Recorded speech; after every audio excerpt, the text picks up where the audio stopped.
Concordé par chaque maire après son élection à la tête de la commune pour le développement, l'élaboration du programme de développement économique, social et culturel obéit à certaines étapes, notamment la consultation publique pour recueillir l'aspiration de la population, la consultation des services déconcentrés de l'État, ainsi que la phase d'orientation des diagnostics des actions à mener pour faciliter le bien-être des populations.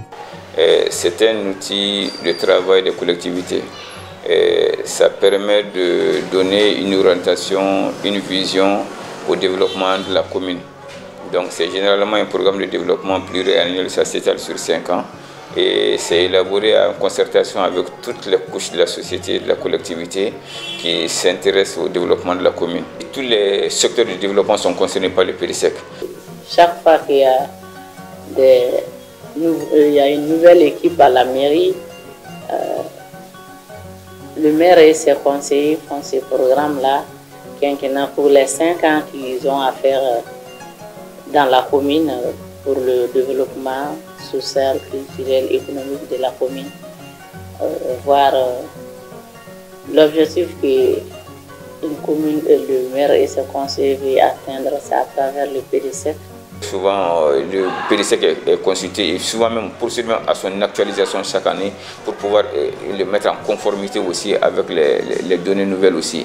Parce qu'un PDSEC ne peut pas être figé sur les 5 ans là. Chaque année, il va falloir l'actualiser parce qu'il y a de nouvelles données qui viennent. Document de planification portant sur le moyen et long terme, le PDSEC permet de contribuer au développement harmonieux de toutes les communes. Le financement de ce vaste programme est assuré par la mairie, l'État, les partenaires extérieurs et la société civile. C'est exécuté par rapport au budget de la collectivité. Mais très honnêtement, il faut le dire, souvent les PDSEC, les consultants qui les élaborent ont souvent surévalué les PDSEC.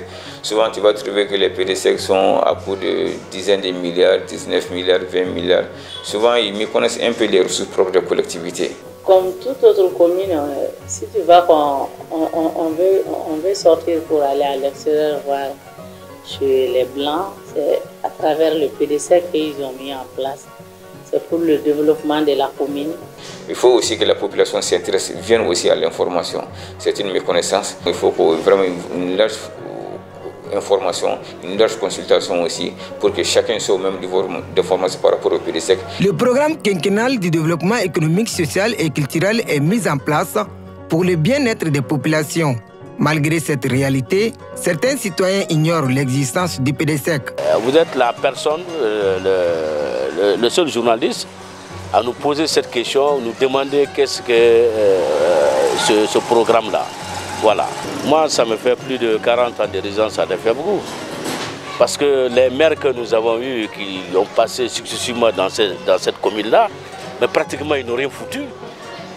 Ah, le développement des infrastructures, ils n'ont rien foutu. Bon, ce programme-là, moi, je n'ai jamais eu. C'est ma première fois maintenant que quand vous êtes venu me dire que j'ai pris connaissance de ce programme. Je ne savais même pas que ce programme existait dans la mairie là. Ce qu'on doit faire pour que la commune puisse se développer, on connaît rien dans tout ça. Il n'y a pas de communication. A noter que le PDSEC a été instauré suivant la loi numéro 93-008 du 2 février 1993. De ce fait, la réforme de décentralisation au Mali confère aux collectivités territoriales des pouvoirs de décision en matière de programmation dans leurs domaines d'attribution respectifs.